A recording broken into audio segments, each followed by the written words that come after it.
6వ అధ్యాయం 6వ వాక్యం నుండి. కాబట్టి నీవు ఇశ్రాయేలీయులతో ఇలాగు చెప్పుము, నేను యెహోవాను, నేను ఐగుప్తీయులు మోయించు బరువుల క్రింద నుండి మిమ్మును వెలుపలికి రప్పించి వారి దాసత్వములో నుండి మిమ్మును విడిపించి నా బాహువు చాపి గొప్ప తీర్పులు తీర్చి మిమ్మును విడిపించి మిమ్మును నాకు ప్రజలుగా చేర్చుకొని మీకు దేవుడనై ఉందును. అప్పుడు ఐగుప్తీయుల బరువు క్రింద నుండి మిమ్మును వెలుపలికి రప్పించిన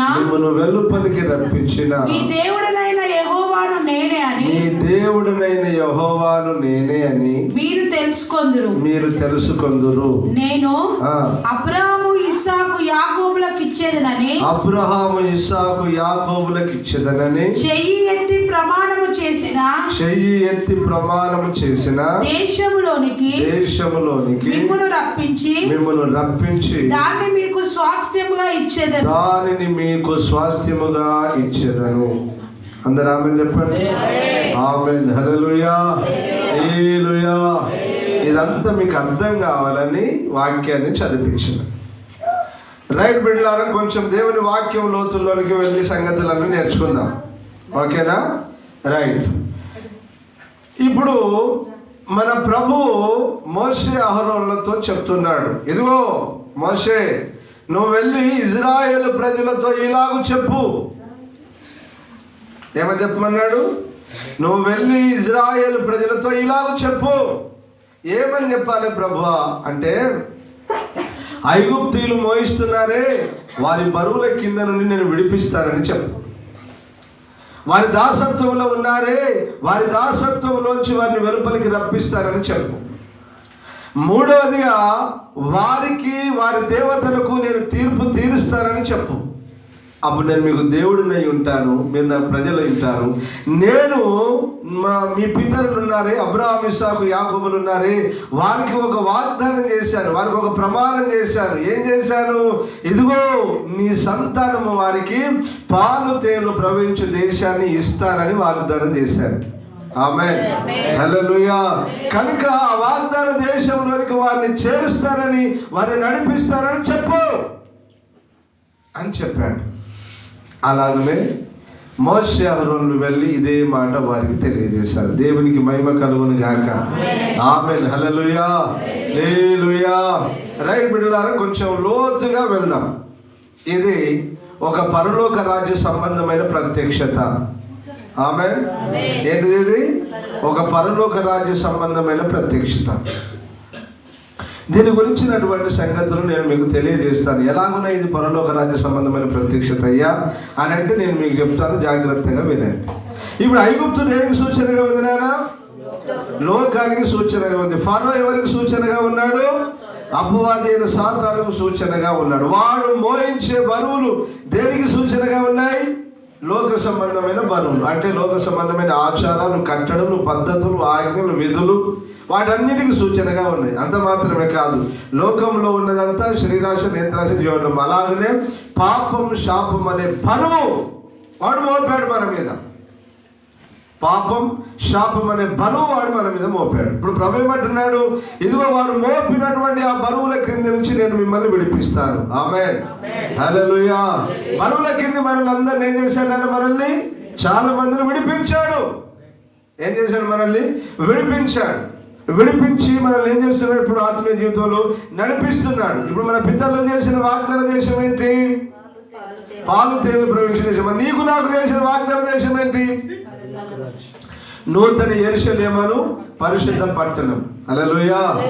ఇప్పుడు లాస్ట్ నిన్ను నన్ను బరువులకు వెళ్ళి దాసత్వం నుంచి విడిపించి శత్రువుకు తీర్పు తీర్చి మనల్ని నడిపిస్తూ లాస్ట్ మన యాత్ర ముగించిన తర్వాత మనకి ఏమిస్తాడు? ఏమిస్తాడు మనకు? నీ యాత్ర ముగించిన తర్వాత, నువ్వు చచ్చిపోయిన తర్వాత నీకేమిస్తాడు రా?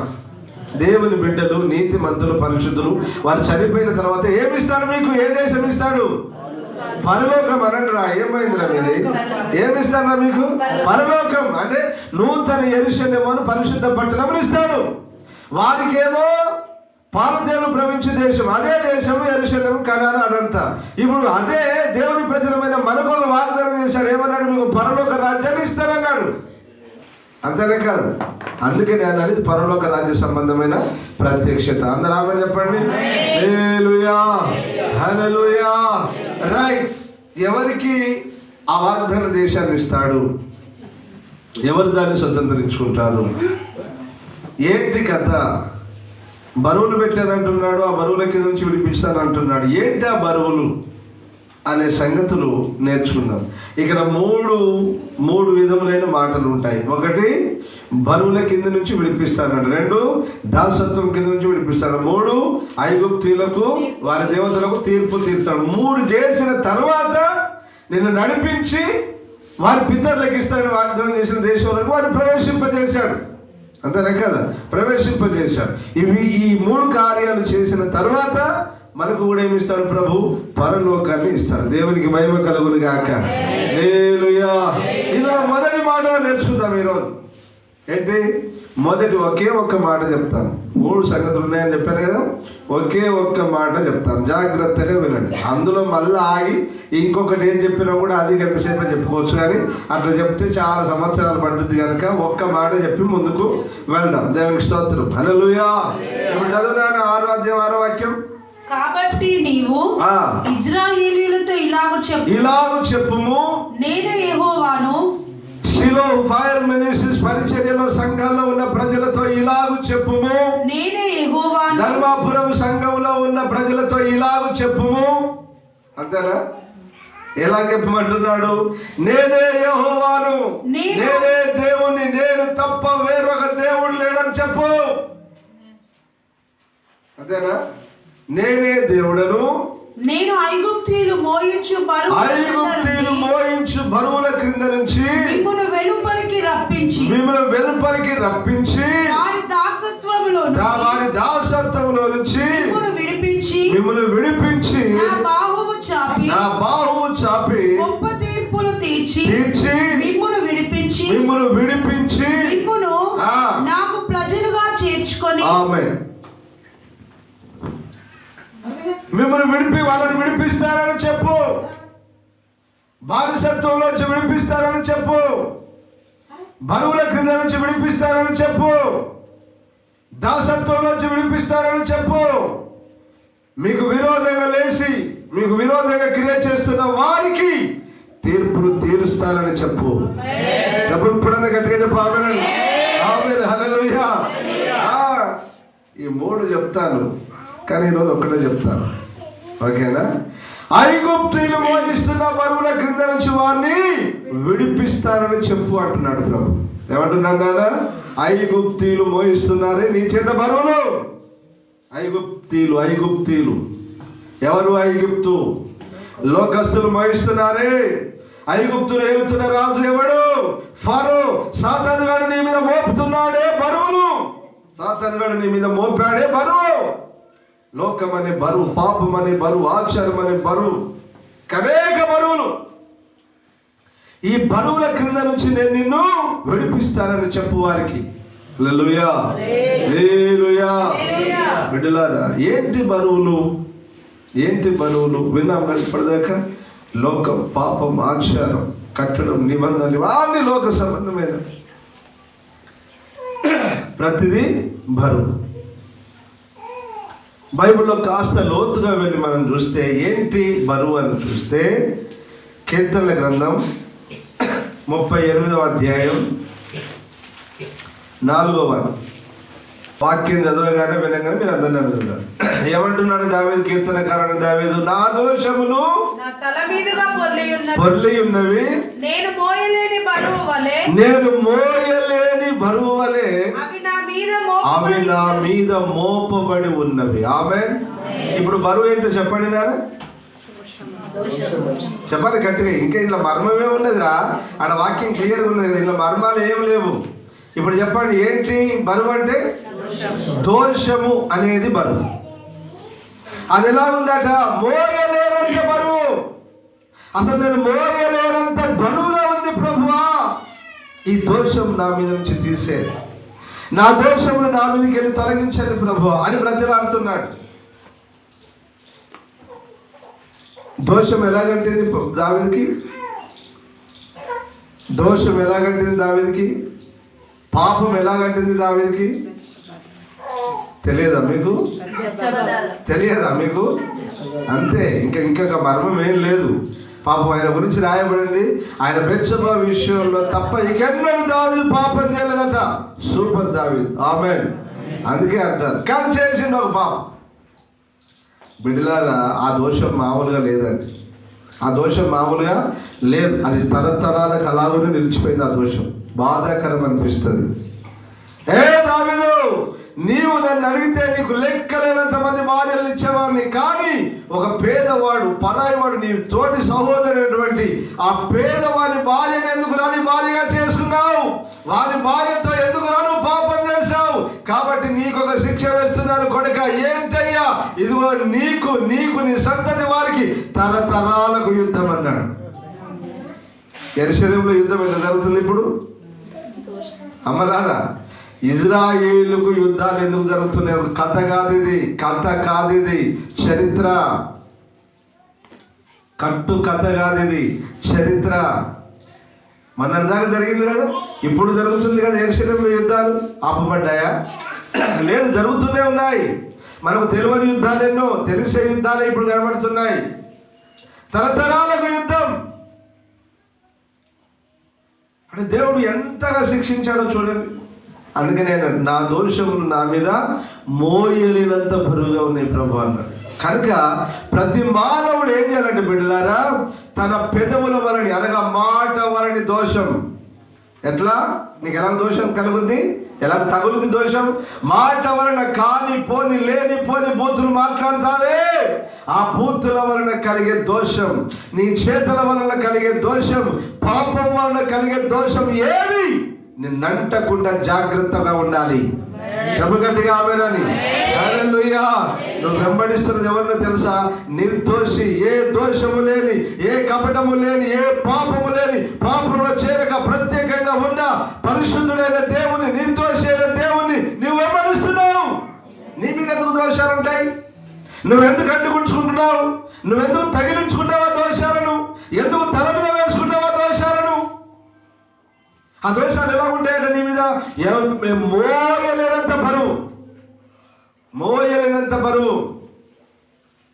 కానీ ప్రభు ఎంత ప్రేమ గల దేవుడు అంటే బిడ్డలారా, ప్రభు అంటున్నాడు, బిడ్డ ఇదిగో ఐగుప్తీయులు మోయిస్తున్నారే ఆ బరువు, లోకం మోయిస్తుంది ఆ బరువు, పాప భారం ఉందే, పాప బరువు ఉందే, ఆ బరువులో వచ్చి నేను విడిపిస్తాను. నా ప్రజలతో చెప్పు అంటున్నాడు ప్రభు. ఈరోజు నువ్వు ఏ బరువు మోస్తున్నావు? ఏ బరువు మోస్తున్నావు? లోక ఆచరణలు, కట్టడలు, పాపం, శాపం, దోషం, ఏ బరువు మోస్తున్నావు? నా ప్రభు అంటాడు, బిడ్డ నేను నిన్ను విడిపిస్తాను. ఆమేన్. హల్లెలూయా, హల్లెలూయా, హల్లెలూయా. తిరుగు దేవుని వైపు. గోదాడు యేసయ్య కాలంలో పడు పాపిని ప్రభు అని దేవుని అడుగు. ఖచ్చితంగా నీ ప్రతి దోషమును తొలగిస్తాడు ఆయన. హల్లెలూయా, హల్లెలూయా. దోషం అనే బరువు అది మోయలేనంతగా ఉందట. ఆ రెండవది 88వ కీర్తన 7వ వాక్యం. నీ ఉగ్రత నా మీద బరువుగా ఉన్నది. నీ ఉగ్రత నా మీద బరువుగా ఉన్నది. నీ తరంగములన్నీయు నన్ను ముంచుచున్నవి. హల్లెలూయా. రెండవ బరువు ఏంటి నాన్న? చెప్పాలి. రెండవ బరువు ఏంటి? నీ ఉగ్రత అన్నాడు. ఎవరి ఉగ్రత? దేవుని ఉగ్రత ఈసారి మీదకి వచ్చింది. దేవుని ఉగ్రత ఆయన గారి మీదకి వచ్చింది. ఇప్పుడు అది ఎలా ఉన్నదట? అది మోయలేనంత బరువే. దేవుని ఉగ్రత ఎలా ఉంది నాన్న? ఎవడు మోయలేనంత బరువు. ఆమేన్. హల్లెలూయా. ఇప్పుడు మనం ఎందుకు రక్షణ పొందాం? మనం నీతిమంతులుగా మనం ఎందుకు మార్చబడ్డాం? రోమా 8:9 ఉంటాడు, మీరు దేవుని ఉగ్రతలో నుంచి తప్పించబడి ఇప్పుడు నీతిమంతులుగా తీర్చబడితే అన్నాడు. ఆమేన్. అంటే రక్షణ పొందిన ప్రతి వాడు ఏమయ్యాడు నానా? ఉగ్రత నుంచి తప్పించబడ్డాడు. మళ్ళీ తప్పించబడిన నీవు మళ్ళీ దేవుని ఉగ్రతకు గురి కావద్దు. దేవుని ఉగ్రతకు మీరు గురి కావద్దు. దేవుని ఉగ్రతను కోరి మీ తల మీదకి తెచ్చుకోవద్దు. ఓ మాట చెప్తాను వినండి. దేవుని ఉగ్రత ఎవరి మీదకి వస్తుంది? ఎలాంటి వాళ్ళ మీదకి వస్తుంది? కొలస్సీలకు రాసిన పత్రిక 3వ అధ్యాయం 5-6 వాక్యాలు చదవండి.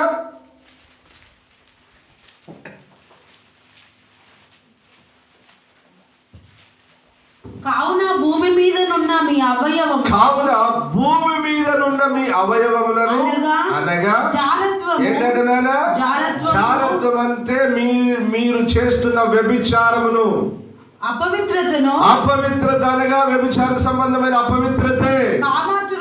కామాతురత అన్నా కూడా కామంతో కళ్ళు మూసుకుపోయి చిన్న పెద్ద తారతమ్యం లేకుండా పాపం చేయడమే.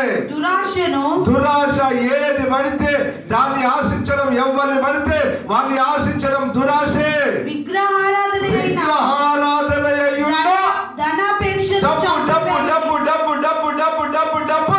నీ డబ్బు గాలిపోను.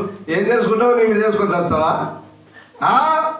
డబ్బు డబ్బు డబ్బు డబ్బు డబ్బు డబ్బు డబ్బు డబ్బు డబ్బు ధనాపేక్ష అది క్రైస్తవునికి అసలు ఉండదు. ఆమె చెప్పండి హల్లెలూయా, హల్లెలూయా. క్రైస్తవుడు అనేవాడు ధారాళంగా ఇచ్చేవాడిగా ఉండాలి, దాన ధర్మాలు చేసేవాడిగా ఉండాలి. డబ్బు వెంటపడద్దు.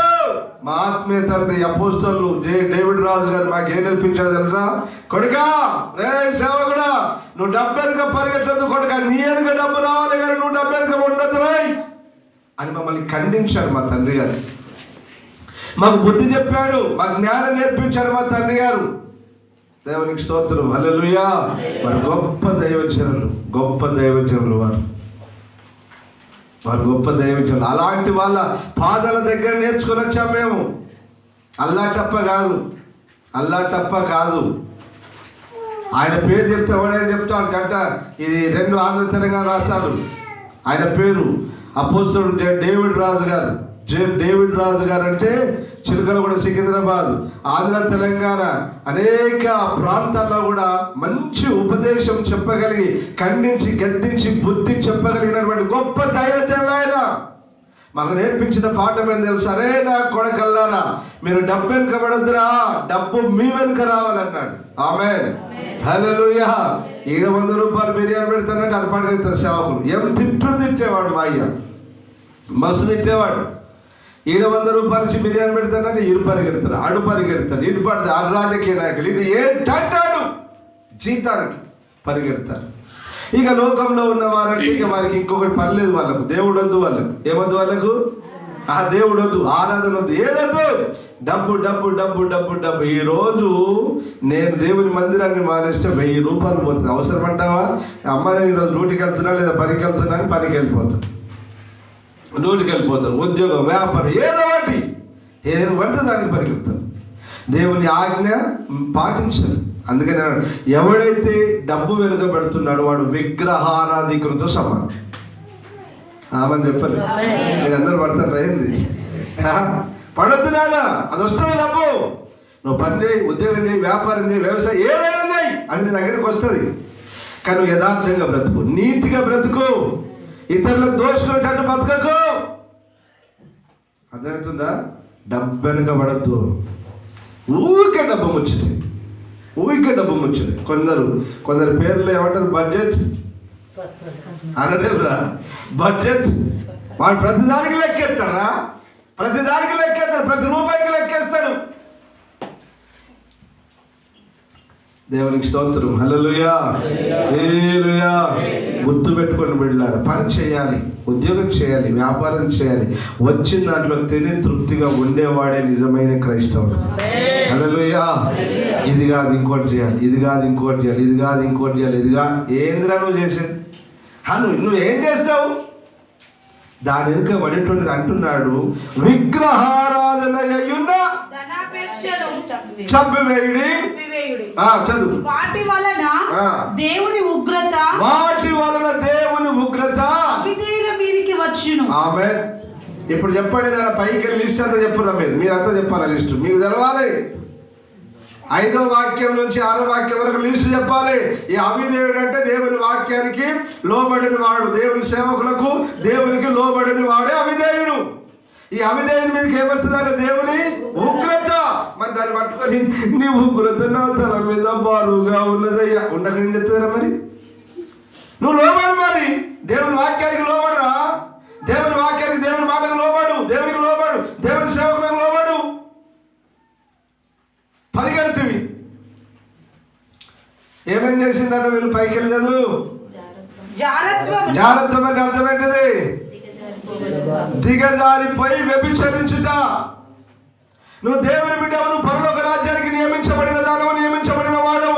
నీ ప్రత్యేకత వేరు, నువ్వు వేరు, లోకం వేరు. పనికి మాల ఎదవలతో తిరిగితే నువ్వు ఎట్లా నీతిమంతురాలిరా అమ్మా? వీడెట్లా నీతిమంతుడు? ఓ పనికి మాలతో దాంతో తిరిగితే వీడెట్లా నీతిమంతుడు? ఈ దొంగ నీతిమంతుడు ఎట్లయితాడు? ఈ దొంగది నీతిమంతురాలు ఎట్లయితుంది? ఇట్లా అంటే మతి పాసలు మంచోడు కాదు. ఇంతేనా? నరకం పోతావురా నాయన, నీ దండం పెడతా. అమ్మా నరకం పోతావమ్మా, నరకం పోయి ఆరని అగ్నిలో కాలుతావు. ఇది బాగుందా? ఇది బాగుందా? బుద్ధి తెచ్చుకొని పనికి మాలిన పని ఇది. నేనేంది? నా పౌరసత్వం ఎక్కడది? పరలోకంలో కదా. నేను పరలోక రాజ్యానికి నియమించబడి, నేను దేవుని బిడ్డను కదా, నేను పరిశుద్ధిని కదా. ఈ లోకంలో లేని గొప్పతనం ఘనత ఎవరికి లేదే. వేరొక పరాయాన్ని వారి కింద పడుకోవడం అన్న బతుకు అని ఎందుకు రాదు నీకు ఆలోచన? రావాలా వద్దా? చెప్పలేంటండి. రావాలా వద్దా? రావాలి.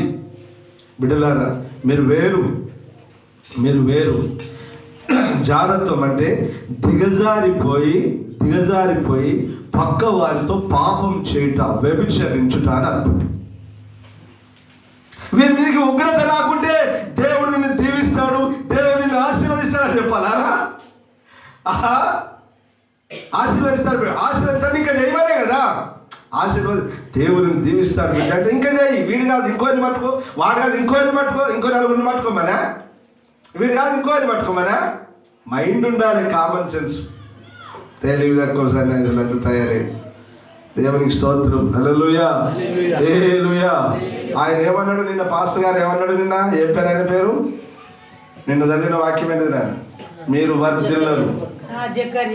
జకర్యా. దేవుని మందిరాన్ని విడిచితిరి కనుక దేవుని ఆజ్ఞలను మీరు విడిచిపెట్టి, దేవుని సన్నిధిని విడిచిపెట్టి విగ్రహాలను చేస్తున్నారు, వ్యభిచరిస్తున్నారు కనుక మీరు వర్ధిల్లడు అన్నాడు. ఆయన వర్ధిల్లడు అంటే ఏం చేసింది తెలుసా? కొట్టి చంపినరా? మేము దొంగతనం చేసినా మమ్మల్ని అనొద్దు, మేము విగ్రహారం చేసినా మమ్మల్ని అనొద్దు, మేము వ్యభిచారం చేసినా మమ్మల్ని ఆశీర్వదించు. నువ్వు ఆశీర్వదించమనాలే కానీ నువ్వు వర్ధిల్లను అంటావా? నిన్ను అందుకోరు అన్నాడు. ఇజ్రాయేలీలు రాళ్ళు అందుకొని ఒకరి తర్వాత ఒకడు ఎక్కడ? దేవుని ఆవరణంలో రాళ్ళతో కొట్టి చంపిన జకర్యాను. అలాంటి జనులు నేటికి ఉన్నారు. ఉన్నారా లేదా? ఉన్నారా? మేము చూస్తున్నాం. మేము ఉన్నారు. హృదయాలను గాయపరిచేవారు, బాధపరిచే జనులు నేటికి ఉన్నారు. ఆమేన్. నీ మీదకు ఉగ్రత రాకపోతే ఆశీర్వాదం వస్తుందా? చెప్పు. ఆశీర్వాదం వస్తుందా? బార్నహు బరువుగా ఉంది. దరిద్రం కొట్టుమిట్టాడుతుంది బిడ్డ. నువ్వు వ్యభిచారం చేస్తున్నావా? నువ్వు దిగజారిపోయినావా? నువ్వు లోక ఆచారాలు పాపంలో పాల్పొందుతున్నావా? నీకు దరిద్రత తప్ప ఆశీర్వాదము రానే రాదు. మీకు ఒక విషయం చెప్పనా? కుటుంబాల్లో దరిద్రానికి కారణం ఒకటి వ్యభిచారం, 2 అబద్ధం ఉంది. అబద్ధం అది మంచిది కాదు. అర్థమైందా? మోసం చేస్తారే, మోసం చేస్తారే. ఈ మోసం అబద్ధం వ్యభిచారం. ఈ కుటుంబాలు ఈ 3 కార్యాలు ఎక్కడైతే ఉంటాయో లేమిగాడు అక్కడికి త్వరగా వచ్చేస్తాడు. అపవాదైన సాతానుగాడు త్వరగా దిగిపోతాడు. ఆ కుటుంబంలో దారిద్ర్యాన్ని అనుభవిస్తాడు. మీకు తెలుసా? మీకు బైబిల్లో ఉంది ఆ మాట, సామెతల్లో ఉంటుంది. నువ్వు చాలా మందితో నువ్వు వ్యభిచరించావుగా, నువ్వు సంపాదించలేకపోయావు అంటాడు ఇజ్రాయేల్. హోషేయలో ఏమంటాడు తెలుసా? నువ్వు దారిన పోవు ప్రతి వారితో ప్రతి పచ్చని చెట్టు కింద నువ్వు వ్యభిచరించావు కానీ బిడ్డ నువ్వేం సంపాదించుకోలేదు అంటాడు. ఉగ్రతను సంపాదించుకున్నావు అంటాడు. హల్లెలూయా. వద్దు బిడ్డలారా, మీరు మామూలు వాళ్ళు కాదు, మీరు మామూలు వాళ్ళు కాదు, మీరు మామూలు వాళ్ళు కాదు. నీ విలువ ఇప్పుడు తెలవది. నువ్వు పరలోకంలో దేవుని సన్నిధిలో ఉన్నప్పుడు నేను చూసిన వారందరూ సిగ్గుపడతారు. చెప్పు ఆమేనని. హల్లెలూయా. దిగజారిపోకు, వ్యభిచారం చేయకు, పనికి మళ్ళీ పనులు చేయకు, అన్ని బంద్ చేయాలి. చదువు తర్వాత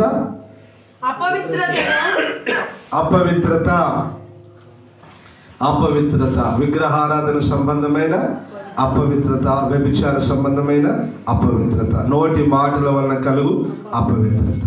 హల్లెలూయా, హల్లెలూయా. చదువునండి. కామాతురతను, దురాశను, విగ్రహారాధనైన ధనాపేక్షను చంపివేయుడి. వాటి వలన దేవుని ఉగ్రత అవిధేయుల మీదకి వచ్చును. ఆమేన్. ఇప్పుడు దేవుని ఉగ్రత ఎవరి మీదకి వచ్చింది నాయన?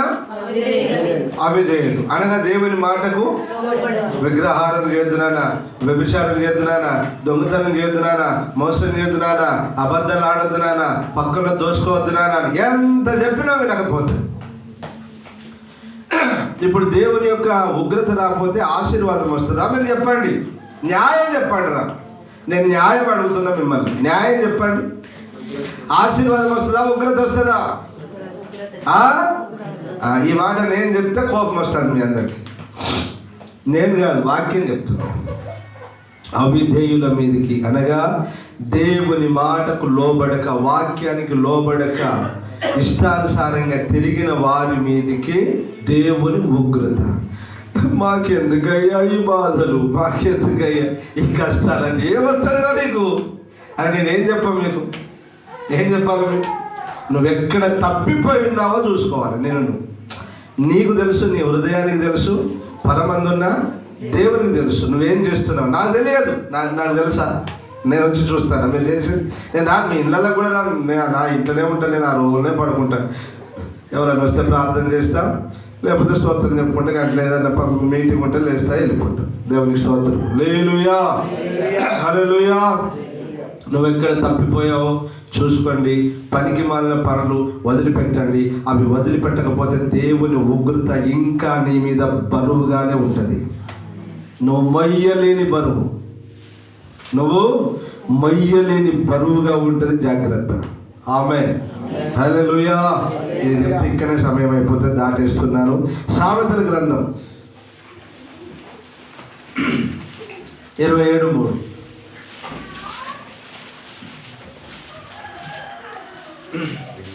రాయి బరువు ఇసుక బరువు. అదిగో రాయి బరువు ఇసుక భారము, మూడుని కోపము ఈ రెండింటికంటే బరువు. ఏంటిది నాన్న? రాయి బరువు కంటే, ఇసుక బరువు కంటే, ఈ రెండింటికంటే మూర్ఖుని కోపం ఉంటుంది. ఈ రెండింటికంటే బరువు. దేవునికి స్తోత్రం. హల్లెలూయా. మూర్ఖుడైన భర్త ఒక భార్యకు ఉన్నాడు అనుకో, ఎలా ఉంటుందో పరిస్థితి? పొద్దంతా ఎంత పని అయినా చేస్తుంది కదా, ఎన్ని రాళ్ళైనా మోస్తుంది, ఎన్ని ఇటుకలైనా మోస్తుంది, ఇంకెంత పని చేయమన్నా చేస్తుంది. కానీ సాయంకాలం వచ్చిందంటే గడ్డ వణికిపోతుంది. ఎందుకు? వీడు తాగొచ్చి ఏమంటాడు? ఉప్పు తక్కువైందంటాడు, పప్పు లేదంటాడు, కారం లేదంటాడు, ఇది లేదంటాడు, అది లేదంటాడు. వాడేమన్నా అంటే కట్టుడే. అయ్యా అట్లా కాదు అయ్యా, అయ్యా ఏం లేదు. ఈనాడు వాడు మూర్ఖుడు. మనం ఒకటి చెప్తే వాడు ఒకటి మాట్లాడతాడు. అర్థమవుతుందా? మనం ఒకటి అంటే వాడు ఒకటి అంటాడు. పొద్దున్న ఎంత పని అయినా చేస్తుంది. మేస్త్రి కిందనో ఇంకెక్కడో అక్కడనో వ్యవసాయం కాడ ఎక్కడికో పోయి ఎంత పనైనా చేస్తుంది. కానీ మూర్ఖుడైన భర్త ఉన్నాడు అనుకో, ఆ భార్య భరించలేదు. ఇంకా ఏడుపు పని చేసినప్పుడే నేను ఆ బిడ్డ వీడు సాయంకాలం అయిందంటే వీడికి వస్తున్నాడంటే గడిగడం అయిపోతుంది. దేవునికి స్తోత్రం. హల్లెలూయా, హల్లెలూయా. ఇలాంటోడు ఈ మూర్ఖుడు ఫరో. ఈ మూర్ఖుడు ఎవరన్నారా? ఫరో. మోసే ఆరోను వెళ్ళి ఏమన్నారు? ఇదిగో మా ప్రజల్ని పోనివ్వండి, దేవుని సేవించడం ఆరాధించడం పోనివ్వండి అంటే, అరే మీకేం పని లేక పని చేస్తున్న జరగబడుతున్నారా? మీ బరువులు మీరు మోసుకుపోతారని చెప్పి ఇజ్రాయేల్ పెద్దలు మీరు సరే వాడి వల్ల ఏర్పాటు చేసుకొని పోనిమ్మంటున్నారా? మీకు ఇక్కడ నుంచి గడ్డి ఎవరా? కానీ ఇటుకల లెక్క తక్కువ చేయొద్దు. చంపేస్తాను చేయకపోతే కొడుకని భయంకరంగా వాళ్ళ మీద బరువు పెట్టాడండి. ఇంకా భయంకరంగా బరువు పెట్టాడు. పాపం వాళ్ళు చూసి, ఒరే మోసే అహరోను మీరు విడిపించడానికి వచ్చారా? మీరు విడిపించుడు కాదురా, వారి చేతికి ఖడ్గం ఇచ్చి మమ్మల్ని చంపమన్నారా మీరు అని చాలా ఏడ్చారండి, చాలా బాధపడ్డారు. కానీ ఇటుకల లెక్క తక్కువగా లేదు, వాళ్ళు ఏమీ తక్కువ చేయలేదు. ఆమేన్, హల్లెలూయా, హల్లెలూయా. ఆ మూర్ఖుని బరువు అంత బరువు వాళ్ళు మోసారు. పాపం వాళ్ళు మోసారు. అందుకనే ప్రభు వారి బాధలు, వారి కష్టాలు, వారి కన్నీళ్ళను చూసి దిగువచ్చి చెప్తున్నాడు, మోసే అహరోను వెళ్ళు, నా ప్రజలతో ఇది చెప్పు. ఆ ఐగుప్తు రాజు ఉన్నాడే, వారి బరువుల కింద నుంచి నా ప్రజలను విడిపిస్తానని చెప్పు అన్నాడు. ఆమేన్, హల్లెలూయా, హల్లెలూయా. ఏంటి బరువు అని మనం ఆలోచన చేస్తే లోక సంబంధమైనవి మాత్రమే కాకుండా దేవుని ఉగ్రత అనే బరువు, మూర్ఖుని కోపం అనే బరువు, మన దోషములనే బరువు. ప్రభు అంటున్నాడు, మీ సమస్త బరువుల కింద నుంచి నేను విడిపిస్తాను. ఆమేన్, హల్లెలూయా, హల్లెలూయా. ఎవరిని విడిపిస్తాడు మరి? ఇది కావాలి కదా నాన్న, ఇది కావాలి, ప్రాముఖ్యమైనది. అందరూ బరువులు మోస్తున్నారు, మంచోళ్ళు మోస్తున్నారు, చెడ్డోళ్ళు మోస్తున్నారు, అందరూ బరువులు మోస్తున్నారు. కానీ ఎవరిని బరువుల క్రింద నుంచి విడిపిస్తాడు? అందరిని విడిపిస్తాడు అంటే కాదు. 6వ అధ్యాయం 5వ వాక్యం, 6వ అధ్యాయం 5వ వాక్యం, నిర్గమకాండం. హల్లెలూయా. ఐగుప్తీయులు దాసత్వమునకు లోబర్చి ఉన్న, చదువు, ఇశ్రాయేలీయుల మూలుగులను విని నా నిబంధనను జ్ఞాపకం చేసుకొని ఆమేన్. కింది వాక్యాలు, నీవు ఇజ్రాయేళ్లతో ఇలా చెప్పు, వారి బరువుల కింద నుంచి వారిని విడిపిస్తారని చెప్పు అంటాడు. ఆమేన్, హల్లెలూయా, హల్లెలూయా. ఇప్పుడు నన్ను చూడండి ఆయన, ఇప్పుడు చెప్పండి, దేవుడు ఎవరిని విడిపిస్తాడు బరువుల కింద నుంచి? చెప్పాలి మీరందరూ, ఎవరు విడిపిస్తాడు? మూలుగులు. మూలుగు అంటే అర్థం ఏంటిది? ప్రార్థన. మూలుగులు అంటే ఏంటిది నాయనా? ప్రార్థన. ఎవరైతే మూలుగుతూ ప్రార్థన చేస్తారో వారు కలిగి ఉన్న బానిసత్వం బట్టి, వారు కలిగి ఉన్న శ్రమను బట్టి, వారు మోస్తున్న బరువును బట్టి ఎవరైతే దేవుని సన్నిధిలో మూలుగుతూ ప్రార్థన చేస్తారో దేవుడు అంటాడు, వారి ప్రార్థనను విని వారి దాసత్వం నుంచి, వారి బరువుల క్రింద నుంచి నేను వారిని విడిపిస్తాను. ఆమేన్, హల్లెలూయా, హల్లెలూయా.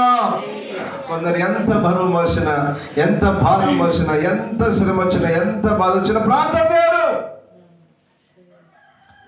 చేయరు. కఠిన దాసత్వం కలిగి ఉన్నా, భయంకరమైనటువంటి బరువులే మోస్తూ ఉన్నా వారు దేవునికి ప్రార్థన చేయరండి. వారు దేవునికి ఏం చేయరు? ప్రార్థన చేయరు. గుర్తుపెట్టుకోండి నాన్న, నువ్వు దేవునికి వేరే ఏం సంపాదించలేవు ఈ లోకంలో. ఎవరు ఆమేన్ చెప్పండి. ప్రార్థన చెయ్యకుండా ఏమి పొందలేవు. అర్థమైందా? ప్రార్థన చేయకుండా దేవుణ్ణి మీరు నన్ను అడగనందున ఏమి పొందట్లేను. నీ బ్రతుకులను ఏదైనా పొందుకోవాలంటే, ఏదైనా దీవెన, ఏదైనా ఆశీర్వాదం నువ్వు కలిగి జీవించాలంటే, ఐగుప్తు అనగా లోకం పెట్టిన ఆ బరువు కింద నుంచి నువ్వు విడుదల పొందాలంటే ఖచ్చితంగా ప్రార్థన చేయాలి. రోగంలో ఉన్నా, ఉపవాసంలో ఉన్నా, తిండి లేకపోయినా, కరువైనా, ఖడ్గమైనా, వచ్చిన వాళ్ళతో ముచ్చట్లు పెడతావు కానీ ప్రార్థన చేయవు. వచ్చిన వాళ్ళతో ముచ్చట్లు పెట్టుకుంటూ కూర్చుంటావు. ఈ అక్క మలక్క శమశక్కలు అన్ని చేసుకుంటూ ముచ్చట్లు పెడతావు కానీ కాసేపు వెళ్ళి నీకు కలిగిన బాధ, నీకు కలిగిన కష్టం, నీకు కలిగిన ఇబ్బంది, నీకు కలిగిన బరువు, మోయలేని బరువు మోస్తున్నావు కదా, ఈ బరువులో నుంచి నన్ను విడిపించు, ఈ భారంలోంచి నన్ను విడిపించు, నా శ్రమలోంచి నన్ను విడిపించు, నా ఆర్థిక స్థితులు మెరుగు చేయ ప్రభు అని దేవుని సన్నిధిలో కడుపు కట్టుకొని ఉపవాసం ఉండి ప్రార్థన చేయలేవు. ఎంత కఠినులండి మీరు, ఎంత కఠినులండి. మీ హృదయాన్ని ఎంత కఠినపరుచుకున్నారు మీరు. కొందరు జీవితాల్లో, కొందరు కుటుంబాల్లో అపవాదైన సాతాను గాడు తాండవిస్తూ ఉంటాడు, విలయ తాండవం చేస్తూ ఉంటాడు. వారి ఇష్టం ఉన్నట్లుగా పట్టుకొని తిప్పుతూ ఉంటాడు వాడు. హల్లెలూయా. ఇన్ని తెలిసినా కూడా, ఇన్ని అర్థమైనా కూడా నువ్వు ప్రార్థనకు రాకపోతే, ప్రార్థన చేయకపోతే ఎలాగొస్తావు దీవెన? ఇప్పుడు యాకోబు ఎలాగ ఆశీర్వదింపబడ్డారా? యాకోబు ఎలాగో ఆశీర్వదింపబడ్డాడు.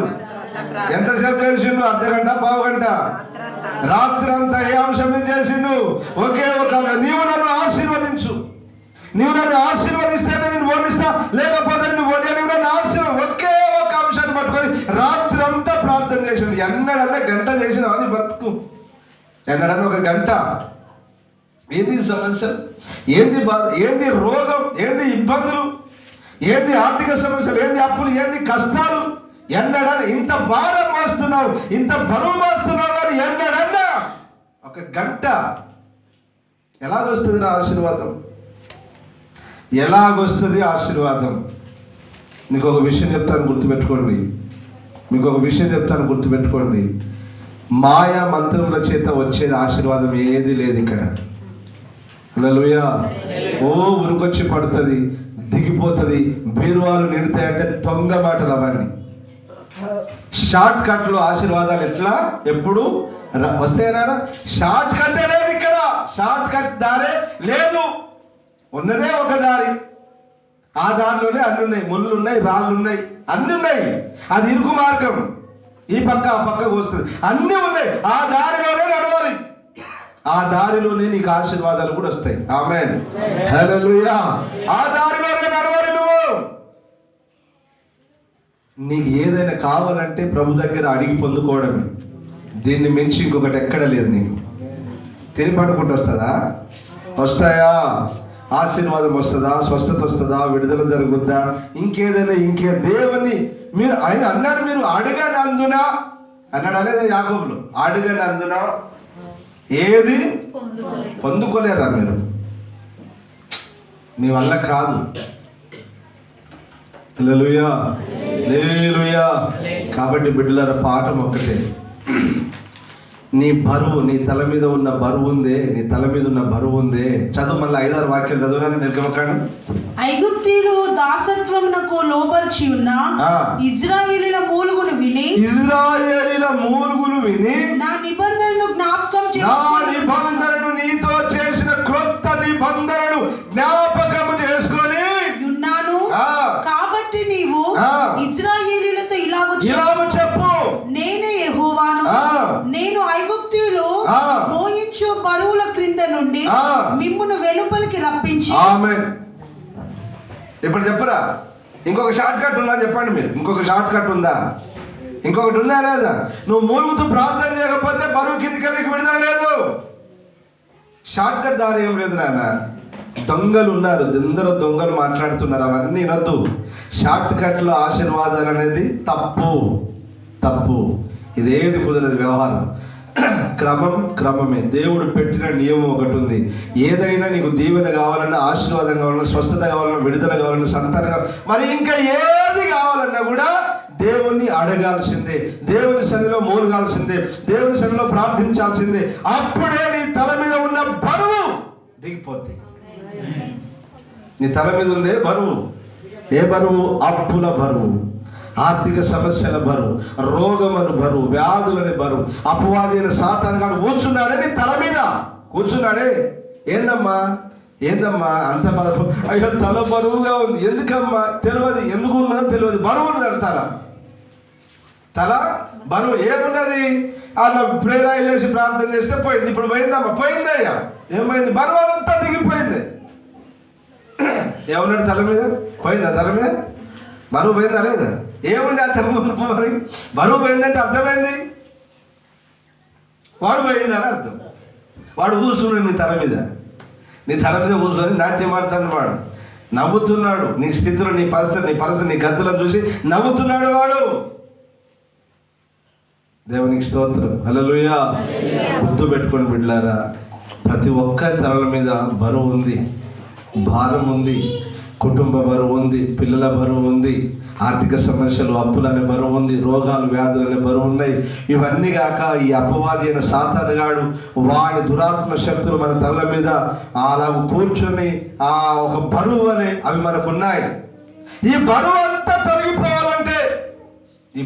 తొలగిపోవాలంటే ఏం చేయాలి? నువ్వు దేవుని సన్నిధిలోకి వచ్చి మూలుగా ప్రార్థన చేయాలి, గోజాడాలి, కాళ్ళు పట్టుకోవాలి.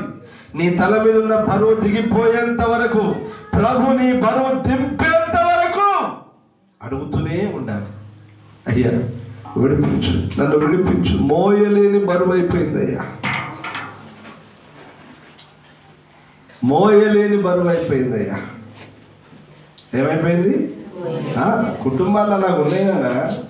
అంతేనా? మోయలేని బరువు, అలాంటి బరువులు ఉన్నాయి. అవన్నీ నీ మీద నుంచి తొలగిపోవాలంటే బిడ్డ, ఖచ్చితంగా దేవుని సన్నిధికి వచ్చి మూరుగుతూ ఉపవాసం ఉండి ప్రార్థన చేయాలి. కానీ వేరొక రకంగా బరువు దిగిపోదు. ఆమేన్, హల్లెలూయా, హల్లెలూయా. ఎవరి బరువులను దించుతాడు అంటే నీతిమంతులు, యథార్థవంతులు, దేవుని యందు విశ్వాసం ఉంచి దేవుణ్ణి వెంబడించే వారి బరువులు, అలాగనే ప్రార్థన చేస్తున్న వారి బరువు. ఇవన్నీ ఉన్నాయి, అన్ని చెప్పలేదు. ఇప్పుడు ఏం చెప్పినా ప్రార్థన చేసేవారి బరువులనే దింపుతాడు. రైట్? ఆ బరువుల కింద నుంచి దేవుడు విడిపిస్తాడు. రెండవది యెషయా గ్రంథం 10వ అధ్యాయం. మీరు ఓపికగా 24 నుంచి చదవండి ఆయన. ప్రభువును సైన్యములకు అధిపతియు నాకు యెహోవా ఇలాగ సెలవిచ్చుచున్నాడు, సియోనులో నివసించుచున్న నా జనులారా, ఐగుప్తీయులు చేసినట్టు అష్షూరు కర్రతో నిన్ను కొట్టి నీ మీద తన దండము ఎత్తినను వానికి భయపడకుము. ఇకను కొద్ది కాలమైన తర్వాత నా కోపము చల్లారును, వారిని నాశనము చేయుటకు నా ఉగ్రత తిరుగును. ఓరేబు బండ యొద్ద మిద్యానును హతము చేసినట్లు సైన్యములకు అధిపతియగు యెహోవా తన కొరడాలను వాని మీద ఆడించును. ఆయన దండము సముద్రము వరకు వచ్చును. ఐగుప్తీయులు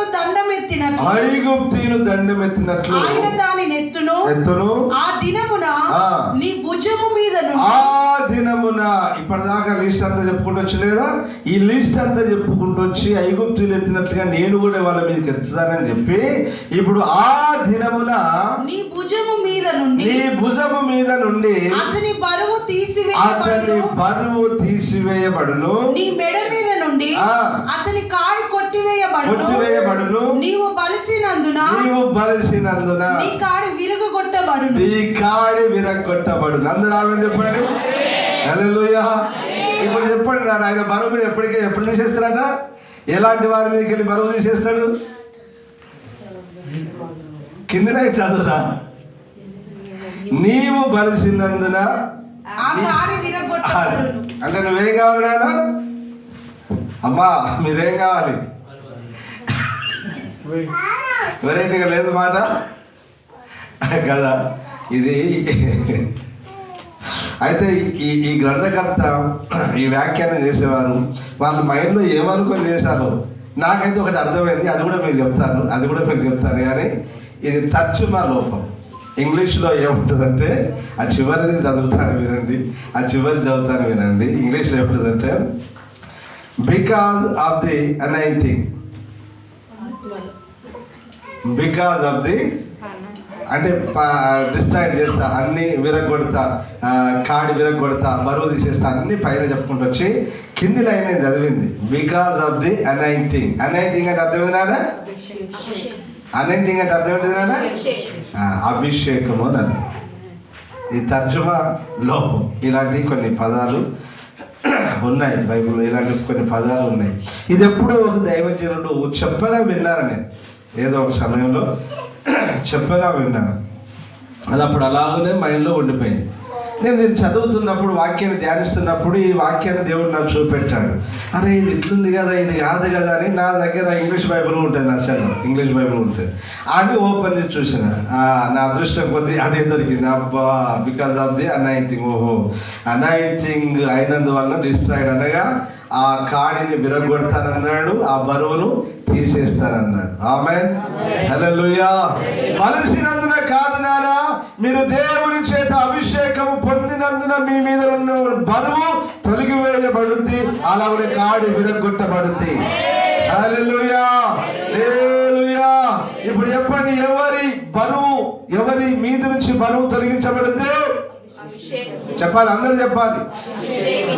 ఫస్ట్ నీతిమంతుల మీద నుంచి బరువు, యథార్థవంతుల మీదకి వెళ్ళి బరువు, దేవుని యందు విశ్వాసం ఉంచి దేవుని వెంబడించు వారి నుంచి బరువు, ప్రార్థన పరుల మీద నుంచి బరువు.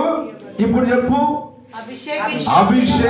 అభిషేకము పొందిన వారి మీద నుండి ప్రతి బరువు తొలగిపోద్ది. ఆమేన్, హల్లెలూయా, హల్లెలూయా. ఇప్పుడు ఎందుకు బలిసినది నన్ను రాశాడు చెప్పగలరా? నేను అంటాను, ఆయన రాసింది ఆత్మీయ జీవితం అనగా ఆత్మలో ఎదిగినందున. ఆమేన్, హల్లెలూయా. లావడం కాదు, బలవడం కాదు, ఈ శరీర సంబంధమైన బలము కాదు, ఆత్మ బలం. ఏ బలం నాయనా? ఆత్మలో బలవాలి అనగా ఆధ్యాత్మిక జీవితంలో, ఆత్మీయ జీవితంలో ఎదగాలి అత్యధికంగా. అప్పుడు నీ తల మీద నుంచి బరువు, హల్లెలూయా, నీ తల మీద నుంచి ప్రతి బరువు దేవుడు తొలగించాలంటే, ప్రతి బరువు తొలగిపోవాలంటే నువ్వు దేవుని ఆత్మ చేత నువ్వు అభిషేకింపబడాలి. దినదినము ఆత్మలో ఏం కావాలి? నువ్వు అభివృద్ధి పొందాలి. హల్లెలూయా. ఆత్మను నువ్వు ఎదగాలి. ఏది నిన్ను తాకాలంటే భయపడాలి. సాతాను గాడు నీ మీద బరువు మోపాలంటే భయపడాలి. అంతగా అభిషేకంలో ఎదగాలి. మరి ఏది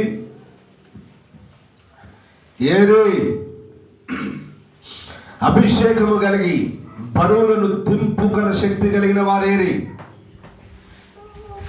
దేవుని ఆత్మ చేత నింపబడుతూ, భాషలు మాట్లాడుతూ, అపవాదిని గద్దిస్తూ, ప్రతి పాదములో నుంచి విడుదల పొందుతూ, దేవుని శక్తి చేత నింపబడుతూ, ఏ సాతాను చీకటి చేతబడి దయ్యపు మంత్ర శక్తుల బరువు మోయకుండా ఉన్నవారేరి?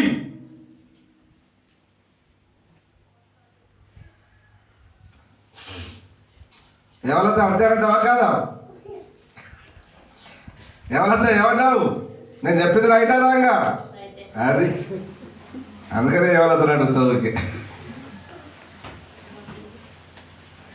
ఏదో ఆషామాషి జీవితం కాదండి. క్రైస్తవ జీవితం అంటే రాగాడిద పోగాడిద కాదు, వస్తున్నామా పోతున్నామా, ఇది కాదండి. అది కానే కాదు. ఆధ్యాత్మిక జీవితంలోనూ ఎదగాలి దినదినం. హల్లెలూయా. విశ్వాసంలో, ప్రార్థనలో, అభిషేకంలో, సమర్పణ ఎదగాలి. ఆత్మలో ఎదిగినందున, అభిషేకం అత్యధికమైన అభిషేకం పొందినందున ప్రతి కాడి విరిగిపోతుంది. ఆమేన్, హల్లెలూయా. ఎవరు నీ మీద కాడి మోపలేడు. ఒకవేళ మోపినా విరిగిపోతుంది. అది కారణం నీ మీద ఉన్న అభిషేకమును బట్టి, నీ మీద ఉన్న అభిషేకమును బట్టి విరగొట్టబడాలి. ప్రతి బరువు తొలగిపోవాలి. ఆమేన్, హల్లెలూయా, హల్లెలూయా. ప్రతి కాడి విరుచుట అన్నాడు. ఉపవాసం అంటే ఏంది? ప్రతి కాడి విరగొట్టుటే, ప్రతి భాగాన్ని ప్రజల నుంచి తొలగించుటే. దేవునికి మహిమ కలుగును గాక. హల్లెలూయా. ఇద్దరినే మీకు వాక్యంగా చూపెట్టాను, కానీ ఇంకా చాలా మంది అర్థమైంది. ఇద్దరిని చూపెట్టాను. ఒకటి, మూలుగుతూ ప్రార్థన చేసిన వారి మీద నుంచి బరువులు ఏమవుతాయి? తొలగిపోతుంది. ఎవరి బరువులను దేవుడు ఐగుప్తు బరువు నీ మీద నుంచి తొలగిపోవాలంటే మూలుగుతూ ప్రార్థన చేయాలి. రెండవదిగా దేవుని ఆత్మ చేత బలమైన అభిషేకం చేత నింపబడాలి. హల్లెలూయా, హల్లెలూయా. ఇప్పుడు కాడి విరగొట్టుకున్నాం, బరువు దించేసుకున్నాం. ఫస్ట్ ఏంటిది? ఏమన్నాడు? ఐగుప్తీయుల బరువుల నుంచి నేను మిమ్మల్ని విడిపిస్తాను అన్నాడు. ఏంటి బరువు చెప్పన్నానా? ఏంటి బరువు? లోకం. ఫస్ట్ నుంచి చెప్పండి. లోక ఆచారములు, పాపం, శాపం, లోక సాంప్రదాయాలు అనే కాడి, అది బరువు. ఆ బరువులోంచి నువ్వు రక్షణ పొందడం ద్వారా నీ దేవుడు నిన్ను విడిపించాడు. ఇంకాస్త లోతుకెళ్తే ఏంటది? దేవుని ఉగ్రత అనే బరువు, నీ దోషములు అనే బరువు, మూర్ఖుని కోపం అని బరువు. ఈ బరువులన్నింటిలోంచి దేవుడు విడిపిస్తాడు. ఎవరిని విడిపిస్తాడు? నీతిమంతులను, యథార్థవంతులను, దేవుని యందు విశ్వాసం ఉంచి దేవుని వెంబడించు వారిని, అలాగనే ప్రార్థన పనులను, అలాగనే దేవుని ఆత్మ చేత అభిషేకింపబడిన వారిని ప్రతి బరువు కింద నుంచి విడిపిస్తాడు. హల్లెలూయా. అర్థమవుతున్నాయా? నేను చెప్పేది నిజం నాన్న. ఈ మాటలు మీ మనస్సులో పెట్టుకోండి. లేకపోతే ఈ లోక సంబంధమైన ఆ బరువులు మోసి మోసి ఆ బరువుల కిందనే పడి ఆగమైపోతారు మీరు. ఓకేనా? రైట్. దేవుడు మిమ్మల్ని అందరినీ ప్రతి బరువు కింద నుంచి విడిపించును గాక. హల్లెలూయా, హల్లెలూయా. ఇప్పుడు విడుదల పొందావు. ఏం పొందావు? ప్రతి బరువు కింద నుంచి విడుదల పొందావు. మరి విడుదల పొందిన తర్వాత ఇప్పుడు నువ్వు ఏ బరువు మోయాలి? అంతనే కాదు, ఇక విడుదల పొందుతా ఆడుతా తిరుగుతా పడుకుంటూ చేస్తా నడుతుందా? కుదరదు. విడుదల పొందిన నువ్వు ఒక బరువు మోయాలి, ఒక భారం మోయాలి. ఏంటది? అది ముందు నుంచి వరుసగా చెప్పుకొస్తా 3 మాటలు. ఒకటి, నీ బరువు నువ్వే మోయాలి. అర్థమవుతుందా? నీ బరువు నువ్వే మోయాలి. గలతీయులకు రాసిన పత్రిక 6వ అధ్యాయం 3వ వాక్యం నుంచి.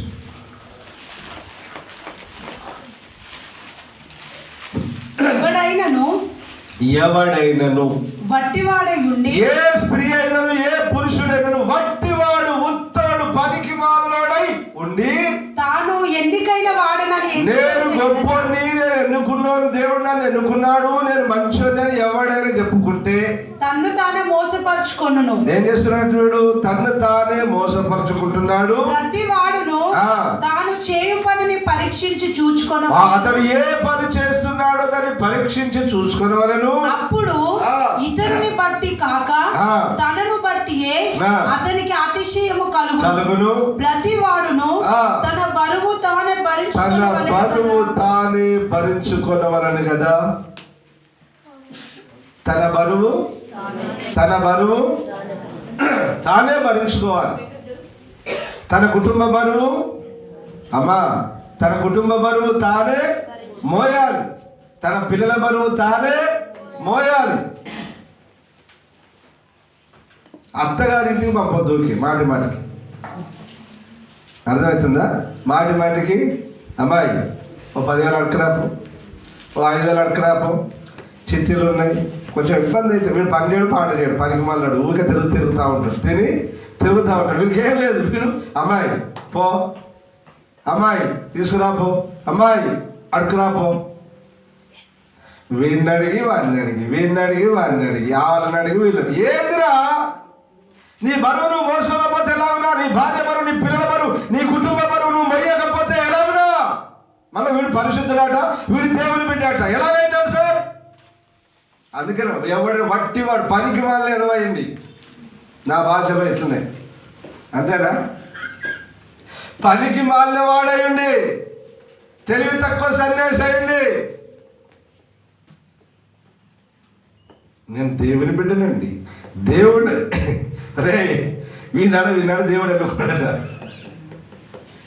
వీనాడు దేవుడు అనుకున్నాడట, వీడాట పరిశుద్ధుడాట. మీకు ఒక విషయం చెప్పాను నాన్న, పని చేయకుండా పని చేయని వాడు చెప్పాలి, పని చేయని వాడు పాత్రుడు కాడు. అంటే ఇప్పుడు ఏం చేయాలి? వీడు ఏం చేయాలి? చింత కింద కూర్చొని అష్టశమలు ఆడాలా? చింత కింద కూర్చొని మా ఊళ్ళో మొగోళ్ళు అష్టశమలు ఆడతారు. చింత కింద కూర్చొని అష్టశమలు ఆడతారు ఆటో స్టాండ్ కాడ. మా ఊరు సంగతి చెప్తున్నా. చింత కింద కూర్చొని అష్టశమలు ఆడతారు. దువ్వ, తేను, చెమ్మ, చెక్క. ఏందిరా నువ్వు? వీని బరువు ఎవడు మోయాలి? వీని బరువు ఎవడు మోయాలి? ఈ పక్కడు ఆ పక్కడు మోయాలి. సాయంకాలం అన్న ఒక నైట్ పంచుకుందామన్నా నేను. ఎంత దుర్మార్గులు ఉన్నారంటే లోకంలో భయంకరంగా ఉన్నారు. దేవునికి స్తోత్రం. హల్లెలూయా, హల్లెలూయా. నీ బరువు నువ్వే మోసుకోవాలి. నీ భార్య బరువు నువ్వే మోయాలి. నీ పిల్లల బరువు నీవే మోయాలి. ఇతరుల మీద ఆధారపడద్దు. అలాంటి వాడు వట్టాడు. అర్థమవుతుందా? అందుకని వారి మీద దేవుడు ఏం పెడతాడు ఇప్పుడు చెప్పండి? ఉగ్రత అనే బరువు. వారి మీద ఏం బరువు పెడతాడు దేవుడు? ఉగ్రత అనే బరువు. వాడు మోయలేక చావాలి. వాడు మోయలేక చావాలి. వాడు దేవునికి స్తోత్రం. హల్లెలూయా, హల్లెలూయా. తన బరువు తానే మోసుకునేవాడు మంచోడట. ఒకటి ఎవరో బరువు మోయాలన్నారా? నీ బరువు నువ్వే. రైట్. ఇప్పుడు నీ బరువు నువ్వే మోసుకుంటావా? ఇక నీ బరువు నువ్వే మోసుకుంటావా? కాదు. ఆ ముందు 1-2 వాక్యాలు ఉంటుంది. మీలో ప్రతివాడు తన సహోదరుని యొక్క, తన పొరుగు వారి యొక్క, చదువునారా 2వ వాక్యం. ఒకని భారములను ఒకడు భరించి ఇలాగూ క్రీస్తు నియమమును పూర్తిగా నెరవేర్చు. చూసారా? క్రీస్తు నియమం ఏంటినారా? ఒకని భారం ఒకడు భరించాలి.